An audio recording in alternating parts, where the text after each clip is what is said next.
Olá, bom dia. Que a graça e a paz do Senhor esteja com cada um de nós nesta bela manhã de domingo.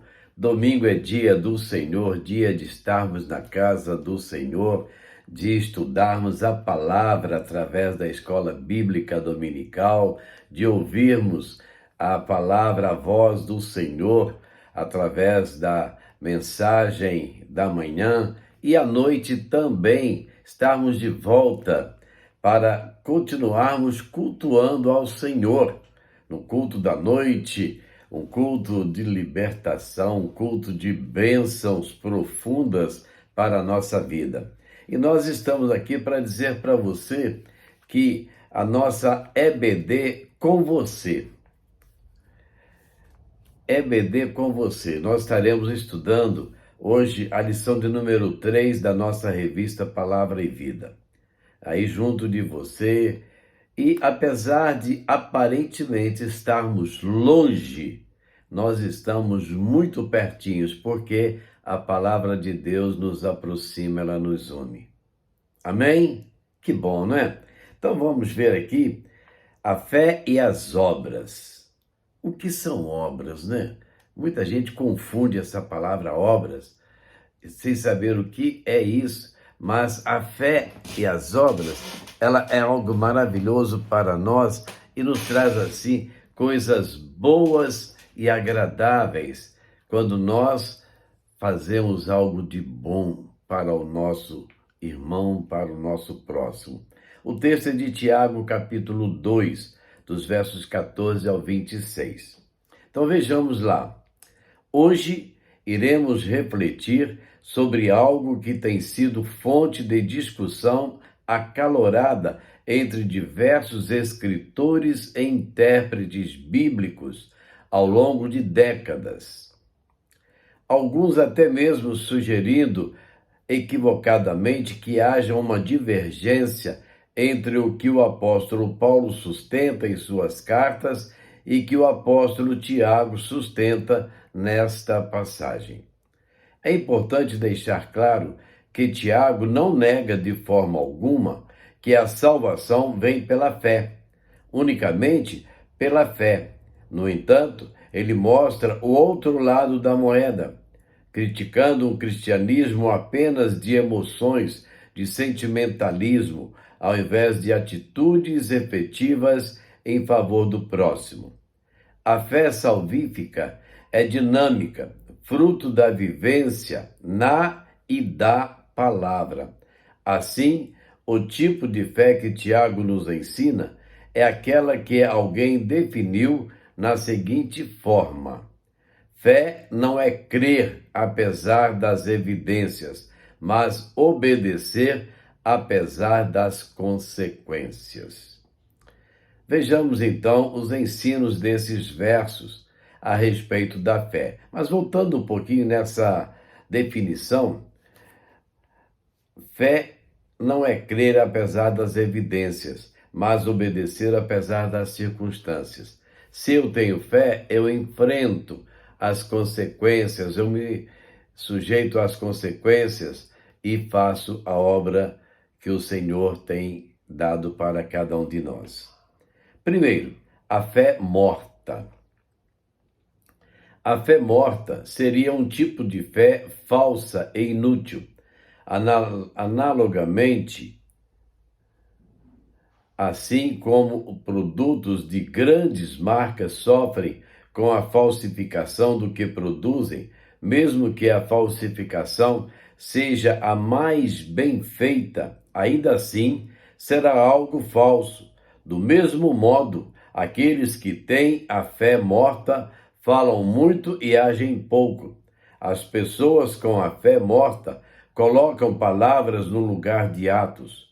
Suas vidas não condizem com seus discursos. Elas acreditam que suas palavras têm o mesmo valor de obras, mas estão enganando a si mesmas. O apóstolo Tiago expõe a sua reflexão de uma maneira bem simples e ilustrativa. Se o irmão ou irmã estiver necessitando de roupas ou de alimentos de cada dia, e um de vocês lhe disser, vá em paz, aqueça-se e alimente-se até satisfazer-se, sem porém lhe dar nada, do que adianta estas palavras? Com efeito, o cristão, com a fé morta, vê e constata o necessitado precisando de roupas e de comida. Se aproxima dele e diz apenas palavras de ânimo, conforto, ou até mesmo pode orar com ele e por ele. Contudo, se tal cristão não faz coisa alguma para suprir, dentro de suas próprias possibilidades, as necessidades do que está carente, deve-se questionar tal fé. A falsa disposição para servir faz com que o apóstolo irrompa em um veredito bem claro. De que adianta tal fé?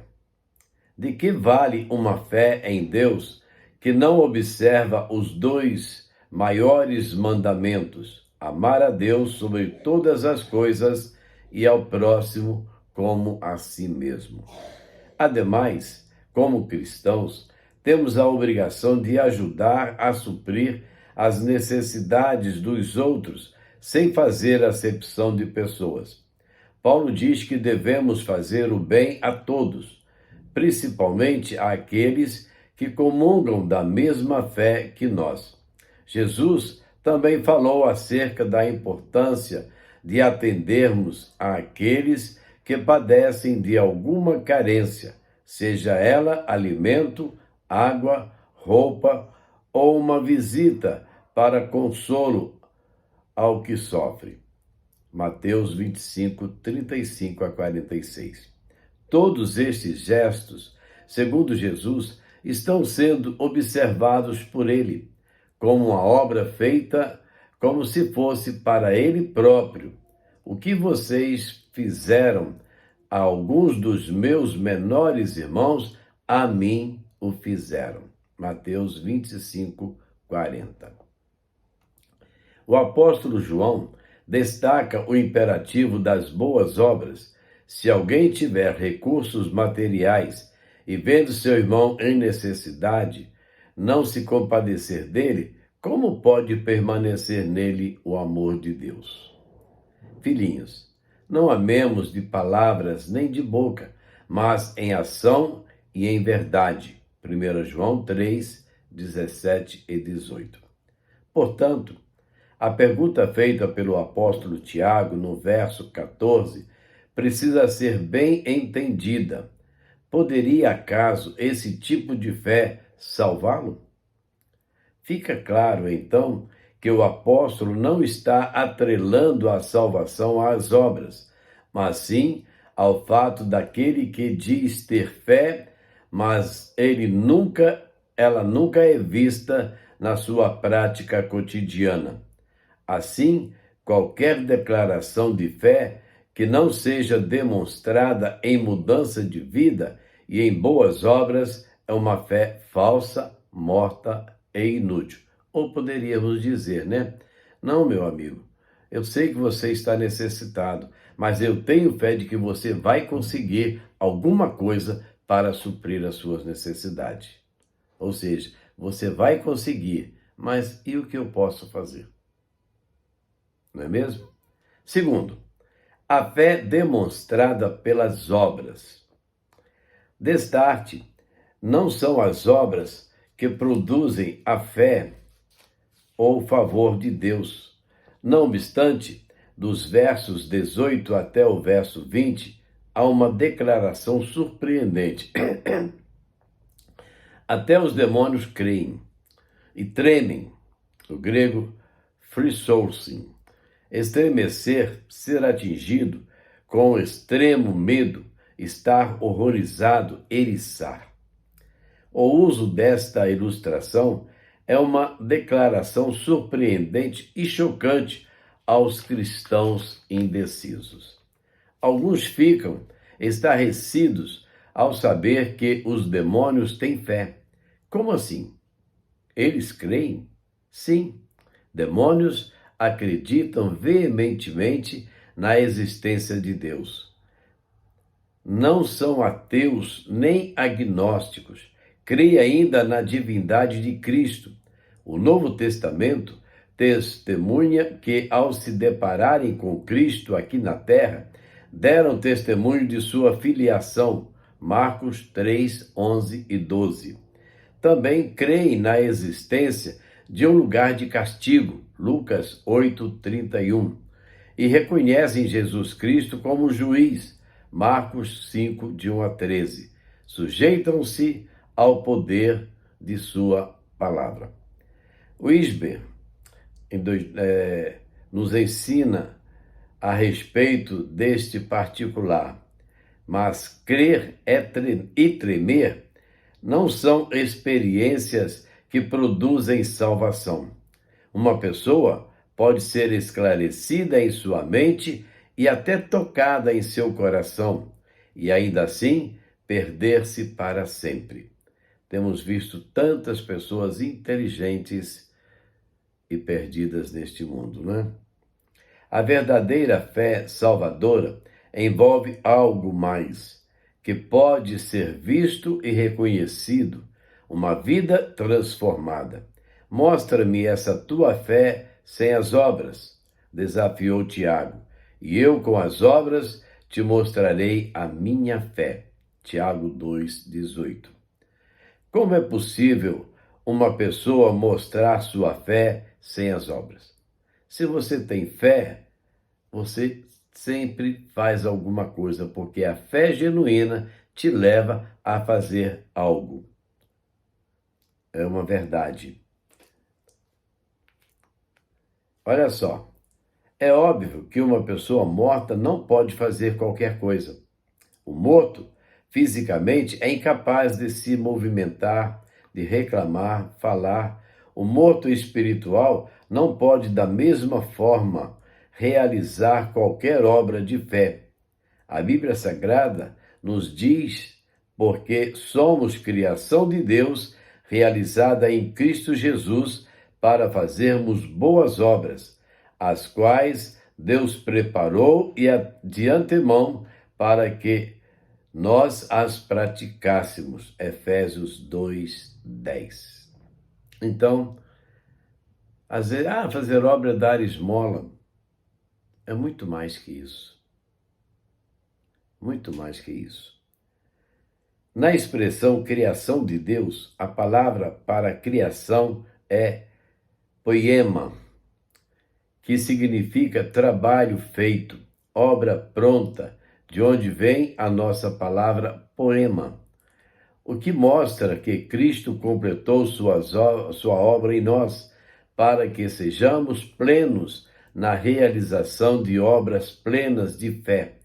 O cristão tem fé em Cristo e vive para Cristo, recebe a vida e revela vida.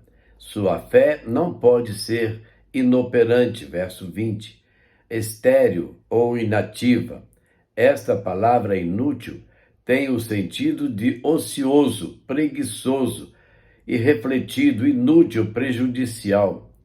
Vejam quantos sinônimos a fé morta pode ter. Uma fé morta é preguiçosa e até mesmo prejudicial. Ou seja, não, eu sou crente, eu vou à igreja, eu assisto culto.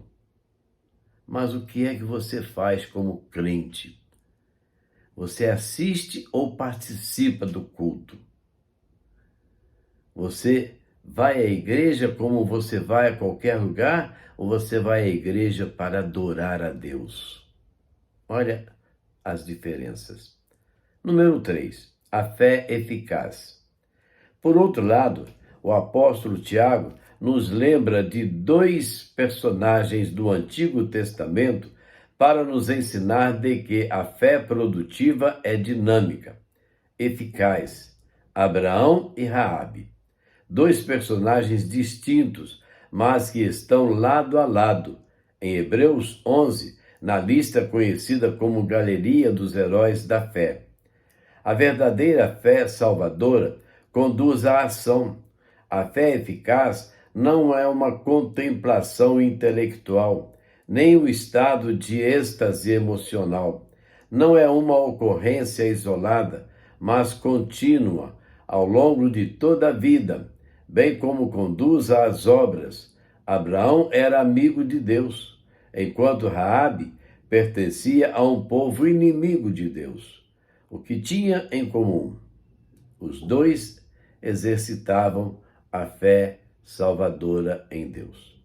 Sugiro a leitura de Gênesis capítulo 15 e capítulo 22, para entender o contexto da vida de Abraão.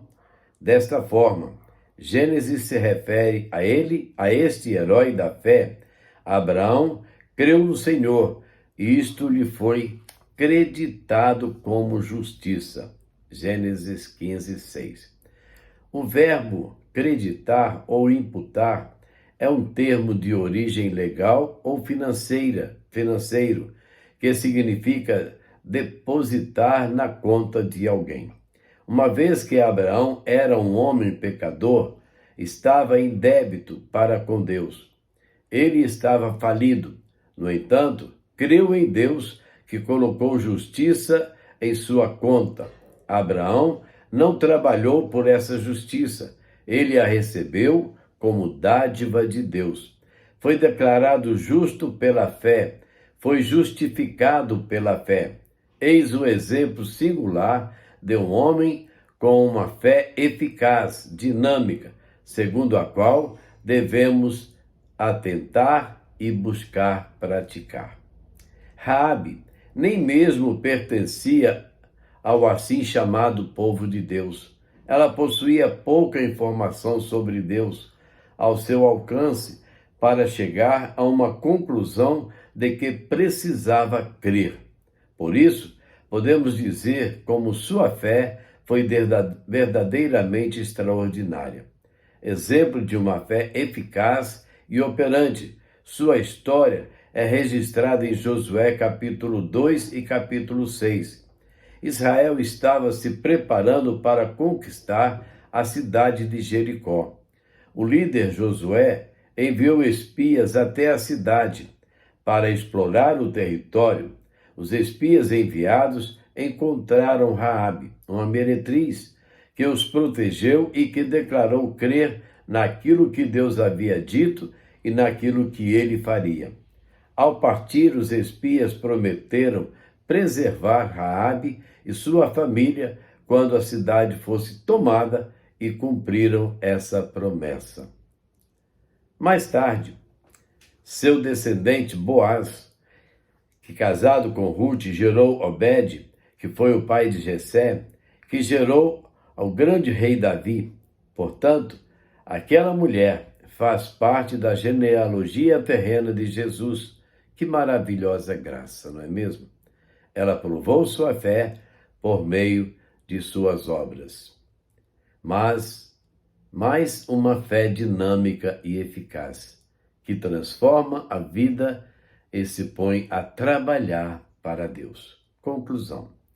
Estudamos nesta lição que todo cristão maduro pratica a verdade, não está atrelado de forma simplista ou a doutrinas antigas, mas as pratica na vida diária. Tal cristão possui uma fé dinâmica, tal como Abraão e Raabe, uma fé que transforma a vida e que se põe a trabalhar para Deus. É esta fé que precisamos exercitar, produtiva, influenciadora e transformadora. Que lição bonita, né? Que Deus possa estar assim nos abençoando grandemente para que estas lições alertem a cada um de nós e nos faça crer mais no nosso Deus, crer mais em Jesus, o nosso Salvador. Oremos, vamos orar. Nosso Deus, nosso Pai, graças te damos, Deus, porque podemos estar nesta manhã de domingo estudando através das comunicações mais uma lição da Escola Bíblica Dominical. Ó Deus, ajuda-nos, fortalece cada um de nós, Derrama sobre nós a tua graça, a tua misericórdia e faça-nos servos fiéis ao Senhor. Que possamos, Deus, clamar ao Senhor quando precisamos e que possamos ouvir o Senhor quando o Senhor nos responder. Ó Deus, usa-nos para o crescimento do teu evangelho.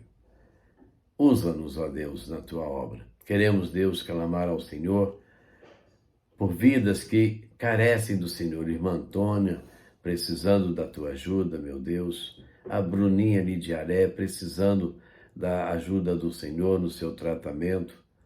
Tantas pessoas, ó Deus, aflitas neste momento, que o Senhor esteja nos fortalecendo. Abençoa, Senhor, o irmão Francisco de Paula, ó Deus, ele nas suas recuperações, e outros mais que estão vivendo momentos difíceis de saúde, ó Deus. Ajuda-nos, Senhor. Nós clamamos ao Senhor porque confiamos no Senhor e queremos, Deus, continuar dependentes do Senhor em todo instante. No nome de Jesus nós te oramos. Amém. Mais uma mensagem musical.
E assim, queridos, estamos chegando ao final de mais um estudo da EBD com você. Que Deus possa nos abençoar, nos fortalecer e que no próximo domingo estejamos de volta para estudarmos mais uma lição da EBD. E todas as manhãs estaremos com você na nossa reflexão com você no seu lar, no seu trabalho. Amém? Que Deus nos abençoe, nos dê um domingo de muita paz, um domingo de muitas esperanças e assim, juntos com a nossa família, gozando a presença do Senhor. Amém? A todos um bom dia, um bom domingo.